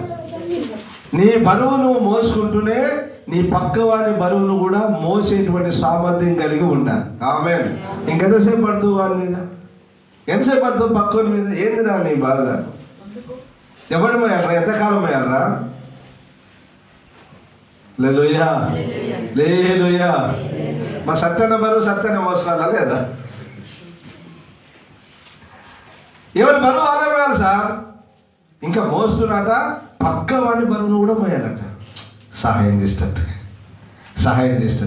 దండం పెట్టేటట్టుగా, హెల్ప్ చేసేటట్టు. ఇతరులకు తప్పు మార్గంలో తోలేనారా, అది తప్పు మార్గంలోకి వెళ్తున్నావురా, అది కాదురా, ఇది మార్గం, ఇట్లారా అని తీసుకురావాలట. మొదటి వాక్యం నుంచి మీరు చూస్తే ఎవరైనా తప్పిపోతే, తప్పుడు మార్గంలో వెళ్తే, పాపంలో పడిపోతే మంచి మార్గానికి నడిపిస్తూ వాళ్ళ భారం మోయాలి. దేవునికి స్తోత్రం. హల్లెలూయా. రైట్. ఒకటి నీ బరువు నువ్వే మోయాలి. రెండవది నీ సహోదరుల బరువు కూడా మోయాలి. మూడవది సంఖ్యాకాండానికి 4వ అధ్యాయం 17వ వాక్యం నుంచి 19 వరకు, ఆ తర్వాత 29 నుంచి 33 వరకు. మరియు యెహోవా మోషే అహరోనులకు ఇలాగూ సెలవిచ్చెను. 4వ అధ్యాయం 17వ వాక్యం నుంచి సంఖ్యాకాండం. మరియు యెహోవా మోషే అహరోనులకు ఇలాగూ సెలవిచ్చెను. మీరు కహాతీల గోత్ర కుటుంబములను లేవీయులలో నుండి ప్రత్యేకింపకుడి. వారు అతి పరిశుద్ధమైన దానికి సమీపించినప్పుడు వారు చావక బ్రతికి ఉండునట్లు మీరు వారిని గూర్చి చేయవలసినది ఏమనగా, అహరోనును అతని కుమారులను లోపలికి వచ్చి ప్రతి వానికి వాని పనియు వాని బరువును నియమింపవలెను. వారు చావక ఉండునట్లు. చూసారా? వారు చావక బ్రతుకున్నట్లు పరిశుద్ధ స్థలమును రెప్పపాటు సేపైనను చూచుటకు లోపలికి రాకూడదు. మరియు యెహోవా మోషేకు ఇలాగూ సెలవిచ్చెను. గెర్షోనీయులను, ఇక్కడ ముగ్గురండి. ముందు కహాతీయులు, రెండవది గెర్షోనీయులు, మూడవది మొరారీలు. హల్లెలూయా. ఈ ముగ్గురు లేవి సంతానంలో వారే. వీరు ప్రత్యేకింపబడ్డారు. ఇప్పుడు డైరెక్ట్ 29కి వెళ్ళి మెరారీయులను వారి వంశంలో చొప్పునను వారి పితరుల కుటుంబంలో చొప్పునను లెక్కింపవలెను. 30 ఏళ్ళు మొదలుకొని 70 ఏళ్ల వరకు వయస్సు కలిగి ప్రత్యక్షపు గుడారంలో పని చేయుటకు. ఎక్కడ ప్రత్యక్షపు గుడారంలో పని చేయుటకు సేనగా చేరువారందరినీ లెక్కింపవలెను. ప్రత్యక్షపు గుడారంలో వారు చేయు పని అంతటి విషయంలో వారు మందిరపు పలకలను దాని అడ్డకర్రలను దాని స్తంభములను దాని దిమ్మలను దాని చుట్టూనున్న ప్రాకార స్తంభములను వాటి దిమ్మలను వాటి మేకులను వాటి త్రాళ్ళను వాటి ఉపకరణములన్నిటిని వాటి సంబంధమైన పని అంతటిని కావలసిన వాటన్నిటిని వారు మోసి దేని మోయాలన్నా వీళ్ళందరూ ప్రత్యక్ష గుడారానికి ఎన్ని అడ్డుతెరలు ఉన్నాయో, ఎన్ని పలకలు ఉన్నాయో, ఎన్ని మేకులు ఉన్నాయో, ఎన్ని చెక్కలు ఉన్నాయో, ఎన్ని ఉన్నాయో, వీరందరూ ఏం చేయాలన్నా వీరు ప్రత్యక్ష గుడారం యొక్క బరువులు మోయాలి. కింద చదువు. మోసి కాపాడవలసిన బరువులను లెక్కింపవలెను. ఆమేన్. అంటే ఈ ప్రత్యక్ష గుడారం యొక్క బరువు మొరారీలు, కహాతీలు, గెర్షోమీలు మోయవలెను. ఎవరు ఆమె చెప్పారు? ఆమె చెప్పండి గట్టి. హల్లెలూయా. ప్రత్యక్ష గుడారం దేన్ని సూచిస్తుంది? దేవుని మందిరాన్ని. ఇప్పుడు దేవుని మందిరం బరువు ఎవరు మోయాలన్నారు? అంటలేరురా, ఎందుకు మోస్తారు మీరు? దేవుని మందిరం బరువు ఎవరు మోయాలి? మీరే మోయాలి. మరి నిబంధన మందసం బరువు ఎవరు మోయాలి? లేవీయులు మోయాలి. మీ బరువు ఎవరు మోయాలి? మేము మోయాలి. ఎక్కడ పెట్టుకొని? మా ఈ రొమ్ముల మీద మరియు భుజముల మీద మీ బరువు మేము మోయాలి. మా బరువు సంఘ బరువు మీరు మోయాలి. ఆమె చెప్పు గట్టిగా. హల్లెలూయా.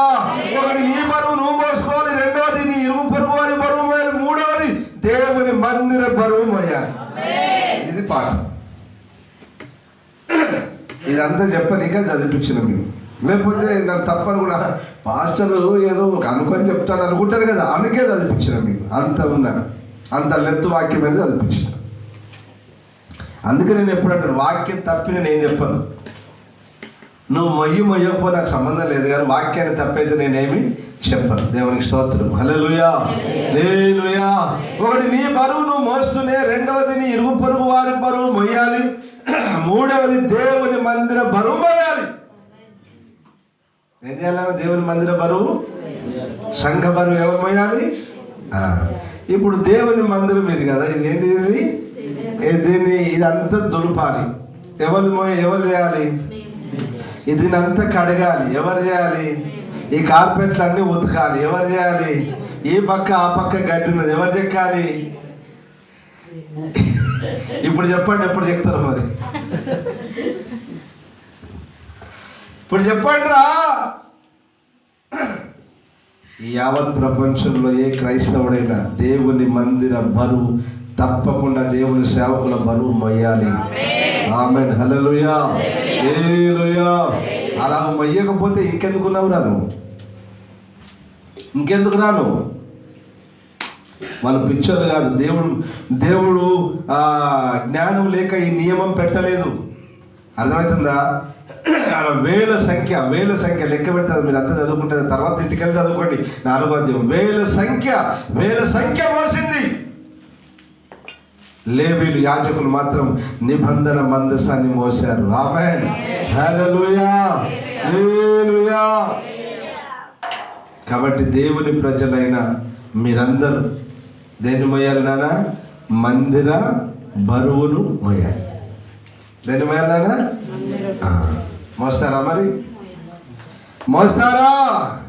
మోసే ఎజ్రాలు ఎక్కడ? నెహెమ్యాలు ఎక్కడ ఉన్నారా? ఎజ్రా, నెహెమ్యాలు.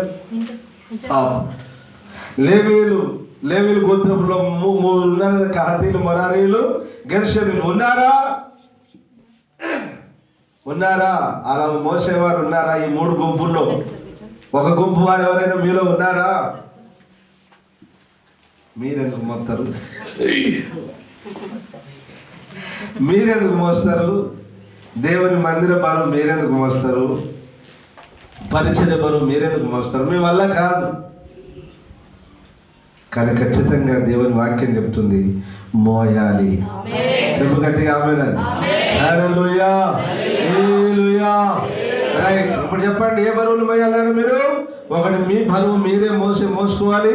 రెండవది మీ తోటి సహోదరుల బరువు మోయాలి. మూడవది దేవుని మందిర బరువు మోయాలి. 4వది చెప్తారు. చదవండి. మత్తయి సువార్త 11:28. ఇది జగమెరిగిన వాక్యం. ప్రయాసపడి భారం మోస్తున్న, బరువు మోస్తున్న సమస్త జనులారా, నా యొద్దకు రండి, నేను మీకు విశ్రాంతి కలుగజేతును. నేను మీకు విశ్రాంతి కలుగజేతును. నేను సాత్వికుడను దీన మనస్సు గలవాడను గనుక మీ మీద నా కాడి ఎత్తుకొని. ఏమెత్తుకోవాలంటే ఇప్పుడు కాడి అంటే అర్థం తెలుసా మీకు? కాడి అంటే కాని, మనకు కనబడేది కానీ బైబిల్లో దాని ఆత్మీయ అర్థం. కాడి అంటే ఏంటిదంటే నాన్న ఆజ్ఞ. ఏంటిది కాడి అంటే? ఆజ్ఞ. అలాగనే కాడి అంటే ఏంటో కాదు, దేవుని రాజ్య భారం. ఆమేన్, హల్లెలూయా. ఇప్పుడు ఆయన అంటున్నాడు, ప్రయాసపడి భారం మోస్తున్న బరువులు మోస్తున్న సమస్త జనులారా నా యొద్దకు రండి. ఇప్పుడు ఆ బరువులు మోసే వాళ్ళని రమ్మంటున్నావు, మరి నువ్వేం చేస్తావు ప్రభు అంటే, ఇదిగో మీరు నా దగ్గరికి రండి నాయన, నా బరువు మీ మీద పెడతాను, నా రాజ్య భారం మీ మీద పెడతాను. అది అంత బరువు ఉండదు, అదంత బరువు ఉండదు. లోకంలో మీరు మోసారే బరువులు, లోకంలో మోసారే భారం, అంత భారం ఉండదు నాయన. మీకంత శ్రమను, మీకంత కష్టాన్ని, మీకంత బాధని కలిగించదు నా కాడి. నా రాజ్యభారం అంత బరువు ఉండదు మీకు. అది ఎలా ఉంటుంది అలా చదువు. నా కాడి ఎత్తుకుని నా యొద్ద నేర్చుకోండి, అప్పుడు మీ ప్రాణములకు విశ్రాంతి దొరుకును. ఈ మాట అండర్లైన్ చేసుకోండి అందరూ. మీకు అప్పుడు మీకు విశ్రాంతి దొరుకును.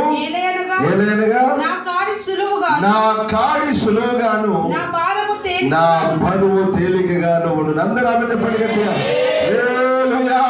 యేసయ్య భారాన్ని మోసేవారేరి, యేసయ్య భారాన్ని మోసేవారేరి, యేసయ్య రాజ్య భారాన్ని మోసేవారేరి, యేసయ్య బరువును మోసేవారేరి. ఉన్నారా? ప్రయాసపడి భారం మోస్తున్న సమస్త జనులారా నా యొద్దకు రండి, నేను మీకు విశ్రాంతిని ఇస్తాను. ఏమన్నా? విశ్రాంతి. నా దేవుడు మీ అందరికి విశ్రాంతిని అనుగ్రహించును గాక. హల్లెలూయా, హల్లెలూయా. వచ్చే నీకు విశ్రాంతి అన్నాడు. అలాగనే నా కాడి నీ భుజం మీద ఎత్తుకోరా నాన్న, నా బరువు ఎత్తుకోరా, నన్ను మోయి, ఊరు తిప్పు, గ్రామం తిప్పు, ఇల్లు తిప్పు. నేను అల్లుగా ఉంటారా? నేను చాలా అల్లుగా ఉంటా. నా బరువు తేలిగ్గా ఉంటుంది నాన్న, నన్ను ఎత్తుకోరా. నన్ను నువ్వు ఎత్తుకుంటే నీ మీద ఎవడు బరువు పెట్టాడు రా. ఎందుకు? ఆయన ఉంటాడు కదా. ఇప్పుడు యేసయ్య మన మీద ఉన్నాక ఇక ఏ బరువు మన మీద ఎవడు పెడతాడు? సాతాను పెడతాడా? మన తరమవుతా? కాదు నాన్న, కాదు. ఏ బరువు నీ మీద మోపలేడు ఆయన. ఆమేన్, హల్లెలూయా. ఏ బరువు ఎవ్వరి నీ మీద పెట్టలేడు ఆయన. నువ్వు ఆయన మోయి, ఆయన రాజ్యాన్ని మోయి, ఊరు గ్రామం పట్టణం ఇల్లు తిరుగు. బిడ్డలారా, రక్షణ పొందిన మనం, దేవుని యొద్దకు వచ్చిన మనం, మన యేసయ్యను మనం మోస్తుముగాక. ఆయన రాజ్య భారాన్ని మోయుదుముగాక. ఆ రాజ్య భారాన్ని మోస్తూ అనేక గ్రామాలు, ప్రాంతాలు, పట్టణాల్లో సంచరిస్తూ దేవుని రాజ్యాన్ని స్థాపించుదుముగాక. ఆమేన్, హల్లెలూయా. ఇప్పుడు చెప్పండి, ఆయన బరువు మోస్తే నీకు ఏమిస్తాడట? చెప్పండి, ఏమిస్తాడట? విశ్రాంతి. నన్ను చూడండి అందరు, ఏమిస్తానన్నా నీకు? విశ్రాంతి. అక్కడ మామూలుగా విశ్రాంతి అనే ఉంది, కానీ ఏ విశ్రాంతి ఇస్తాడంటే యేసయ్య నిత్య విశ్రాంతి ఇస్తాడు. ఆమేన్, హల్లెలూయా. యెషయా గ్రంథం 57లో ఏం రాయబడింది? నీతిమంతులు కొనిపోబడ్డ ఎవరికి తోచదు, వారు కీడు నుంచి తప్పించబడుతున్నారు, వారు విశ్రాంతిలో ప్రవేశిస్తున్నారు. ప్రవేశించి వారికి వేసిన పడకల మీద పడుకొని వారికి సూటిగా ఉన్న మార్గంలో వారు నడుస్తున్నారు. విశ్రాంతిలో నీకు ఏం దొరుకుతుంది? చదువు మాట. ఏం దొరుకుతుంది విశ్రాంతిలో? నీతిమంతులు నశించుట చూచి ఎవరు దానిని మనస్సులో పెట్టరు. భక్తులైన వారు తీసుకొని పోబడుతున్నారు. చూడకుండా నీతిమంతులు కొనిపోబడుతున్నారని ఎవరికి తోచదు. వారు విశ్రాంతిలో ఎక్కడ వారు విశ్రాంతిలో ప్రవేశిస్తున్నారు. తమకు సూటిగా ఉన్న మార్గంలో నడుచువారు తమ పడకల మీద పరుండి. అబ్బా, కింద పడుకున్నట్టు శుభవార్త. కింద మట్టి నేల మీద పడుకున్నట్టు శుభవార్త. ఏమిస్తారంటే అక్కడ నీకు పట్టే పరుపు అని విన్నారు ఎప్పుడన్నా? పట్టే పరుపు అంటే డబుల్ కార్డు మంచం అన్నారుగా, అక్కడ వేస్తారు నీకు. ఎక్కడుంది ఇది? విశ్రాంతిలో. అబ్రాహాము ఇస్సాకు యాకోబులు మన పితరులు నీతిమంతులు పరిశుద్ధులు అందరూ ఇప్పుడు విశ్రాంతిలోనే ప్రవేశిస్తారు. విశ్రాంతిలోనే ప్రవేశించారు. విశ్రాంతిలోనే వారు ఉన్నారు. దేవునికి స్తోత్రం. హల్లెలూయా, హల్లెలూయా. విశ్రాంతిలో ప్రవేశిస్తున్నారని ఎవరికి తోచదు. వారు ఎక్కడికి వెళ్తున్నారు? సూటిగా ఉన్న మార్గంలో నడుస్తున్నారు. వారికి వేసిన పడకల మీద పరుండి ఉన్నారు, విశ్రమించుచున్నారు. ఇక విశ్రాంతి అంటేనే విశ్రాంతి. హెబ్రీ పత్రిక 4వ అధ్యాయం త్వరగా ఆయన యొక్క విశ్రాంతిలో ప్రవేశించుదు మన వాగ్దానము ఇంకా నిలిచి ఉండగా మీలో ఎవడైనను ఏ స్త్రీ అయినను ఏ పురుషుడైనను ఒకవేళ ఆ వాగ్దానము పొందకుండా తప్పిపోవునేమో అని భయము కలిగి బాగా భయపడుతున్నాడు పాపం. అమ్మ విశ్రాంతి కావాలా వద్దా? మీకు కావాలా వద్దా? విశ్రాంతి కావాలంటే ఏం చేయాలి ఇప్పుడు చెప్పు. నువ్వు ఆ విశ్రాంతిలో ప్రవేశించాలంటే ఏం చేయాలి ఇప్పుడు చెప్పు. నాలుగు చెప్పిన కదా. నీ బరువు నువ్వే, నీ పరువు వారి బరువు, సంఘ బరువు, దేవుని బరువు. విశ్రాంతిలో ప్రవేశిస్తాం. లేకపోతే ప్రవేశించావు. మరి అట్లా అనుకుంది పాస్టర్ గారు. అట్లా చెప్పొద్దు, నువ్వు అట్లా చెప్పొద్దా జరా. ఒక క్రమం ఉంటుంది దేనికైనా. ఒక వరుస క్రమం ఉంటుంది, ఒక నియమం ఉంటుంది, ఒక పద్ధతి ఉంటుంది. ఎలాగ పడితే అలాగ పోనీకి నీది నీ అయ్యేది నీ తాతది కాదు. ఆ విశ్రాంతి నీద కాదు కదా. నీ తాత సంపాదించిందా? కాదు కదా. దేవుడు నీతిమంతులు పరిశుద్ధుల కొరకు ఏర్పాటు చేసిన స్థలమే విశ్రాంతి. ఆమేన్, హల్లెలూయా, హల్లెలూయా. దేవుడు ఎలాగైతే 6 రోజులు పనిచేసి 6వ నాడు తన కార్యములు ముగించి ఎలాగైతే 7వ దినం విశ్రమించాడు, అలాగనే ఈ విశ్రాంతిలో ప్రవేశించే ప్రతి ఒక్కరు తమ తమ పనులను ముగించి విశ్రాంతిలో వాళ్ళు ప్రవేశిస్తారట. మరి ఏది నువ్వు చేయగలిసిన పనేది? నువ్వు చేయాల్సిన పనులు ఉన్నాయి కదా, చెయ్యాలి కదా. అవి చేయకపోతే విశ్రాంతిలో ఎలా ప్రవేశిస్తావు? చదువుల కిందకి ఇంకా వారికి ప్రకటింపబడినట్లు మనకును సువార్త ప్రకటింపబడను గాని వారు వినిన వారితో విశ్వాసము గలవారై కలిసి ఉండలేదు గనుక విన్న వాక్యము వారికి నిష్ప్రయోజనమైనది. ఆయను కాగా జగదుత్పత్తి వేయబడినప్పుడే ఆయన కార్యములన్నీ సంపూర్తి అయి ఉన్నను. ఈ విశ్రాంతిని గూర్చి నేను కోపముతో ప్రమాణము చేసినట్టు వారు నా విశ్రాంతిలో ప్రవేశింపరు అని ఆయన చెప్పిన మాట అనుసరించి విశ్వాసులమైన మనము ఆ విశ్రాంతిలో ప్రవేశించుచున్నాము. ఆమేన్. అంటే వాక్యం విన్నోడు ప్రవేశిస్తాడా? విన్నోడా? వాక్య ప్రకారం జీవించినోడా? వాక్య ప్రకారం జీవించినోడా? వాక్యానుసారంగా జీవించిన వాడు నాన్న వారికే నిత్యమైన విశ్రాంతి ఉన్నది. ఆమేన్, హల్లెలూయా, హల్లెలూయా. ఇప్పుడు ఆ విశ్రాంతిలో ప్రవేశించాలంటే నువ్వేం చేయాలి చెప్పండి? మీరేం చేయాలి? ఆ విశ్రాంతిలో ప్రవేశించాలంటే ఏం చేయాలి? లాస్ట్ మాటలు చెప్పండి. దేవుని రాజ్య భారాన్ని మోయాలి. ఆదికాండం 49వ అధ్యాయం 14-15 వాక్యాలు చదివి ముగిస్తాను. ఆదికాండం 49వ అధ్యాయం 14-15. ఇస్సాకరు 2 దొడ్ల మధ్య పడుకున్న బలమైన గాడిద. అతడు విశ్రాంతి మంచిదగుటయు ఆ భూమి రమ్యమైనదగుటయు చూచెను గనుక అతడు మోయుటకు భుజము వంచి వెట్టి చేయు దాసుడాయన. అందరూ ఆమేన్ చెప్పండి. హల్లెలూయా, హల్లెలూయా. ఇస్సాకరు 2 దొడ్ల మధ్య పడుకున్న బలమైన గాడిద. గార్ధబం అంటే గాడిద బలమైందే. ఆ గాడిద ఏంటిది? బలమైన గాడిదే, మంచిదే. కానీ 2 దొడ్ల మధ్యలో పడుకొని ఆలోచిస్తున్నాడు. లోకమా దేవుడా? లోకమా దేవుని మందిరమా? ఈ సంఘమా ఆ సంఘమా? పడుకొని ఆలోచిస్తున్నాడు. బలమైనోడే ఆలోచిస్తూ ఉండగానే దేవుడు ఒక దర్శనాన్ని చూసా. అక్కడ చూచుట అన్నాడా లేదా? ఒక దర్శనాన్ని ఇచ్చాడు. దేవుడు చూసి అబ్బా ఏంది ఈ విశ్రాంతి అనే స్థలం ఎంత బాగుంది ఏంది, అరే అబ్రాహాము ఇస్సాకు యాకోబులు సంచరిస్తున్నారు, మా పితరులు మా తాతలు మా తండ్రులు, అరే చాలా బాగుంది ఈ విశ్రాంతి అని దాన్ని చూశాడు. ఆయన దాన్ని చూశాడు. దాన్ని చూసి అబ్బా నాకు ఆ విశ్రాంతి కావాలి.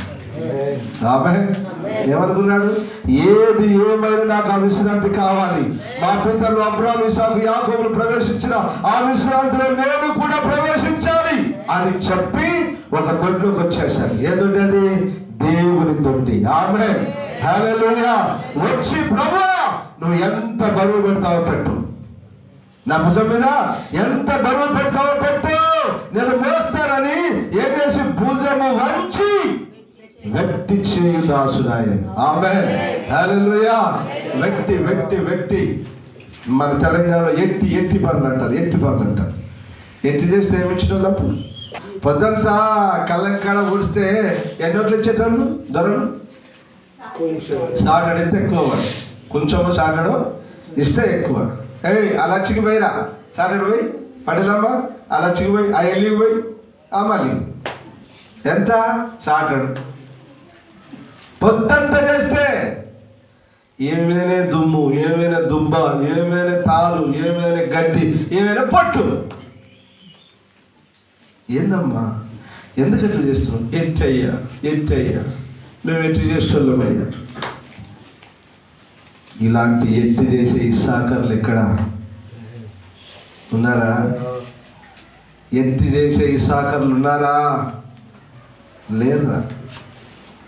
ఇంత చెప్పినా ఒక్కలేడు నా అది ఇంత చెప్పినా ఒక్కలేడు సార్ నా సంఘంలో. నువ్వు పెట్టేది ఏదో కాస్త దేవుని భారాన్ని మోస్తూ దేవుని పరిచర్యలో ఉంటే చాలు. ఆమేన్ హల్లెలూయా.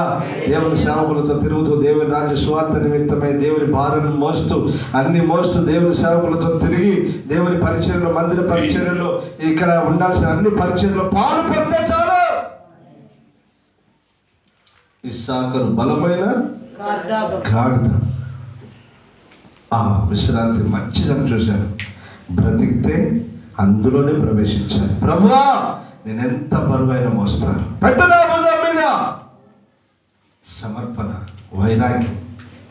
ఎక్కడ ఇలాంటి ఇస్సాకర్లు ఏరి లేరు.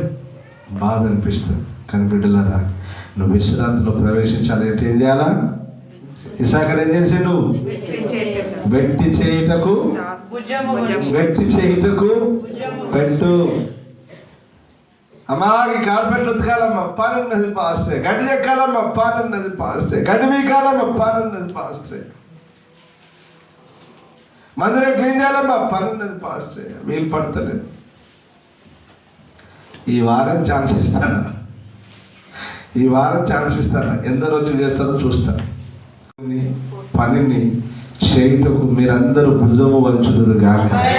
ఆమేన్ హల్లెలూయా. హల్లెలూయా. దేవుడు తన ప్రజలైన ఇశ్రాయేలుతో ఇలాగ చెప్పు, ఐగుప్తీయులు మోయిస్తున్న బరువు కింద నుంచి వారిని విడిపిస్తాను అన్నాడు. ఏంటి బరువు? లోకం, పాపం, ఆచారం అనే బరువు. వాటన్నిటిలోంచి విడిపిస్తాను.